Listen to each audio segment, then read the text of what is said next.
Everyone, আসসালামু আলাইকুম। আজকে আমাদের সেমিস্টার ফাইনাল শুরু, আর আমি বের হয়ে পড়েছি আমার আমব্রেলা নিয়ে। আই গেস সবারই এই জিনিসটা এখন অনেক নিডেড, সবারই দরকার এখন, কারণ এত গরম পড়েছে যা বলার বাহিরে। কিছু করার নাই, ভার্সিটিতে যেতে হবে, কারণ সেমিস্টার ফাইনাল যেহেতু, তো ভার্সিটি না গেলে কি চলে। তো রিক্সায় উঠে পড়েছি ভার্সিটির দিকে যাওয়ার জন্য। রিক্সায় কিন্তু বাতাসই লাগছিল, কিন্তু বাতাসটা মনে হচ্ছিল কেউ গায়ে গরম পানি ঢেলে দিচ্ছে, এত গরম লাগছিল।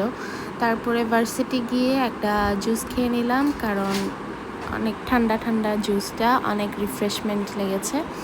তারপরে এক্সাম হলে চলে গিয়েছি। এক্সাম হলে যাওয়ার পরে দেখি আমার সব ফ্রেন্ডরাও চলে আসছে।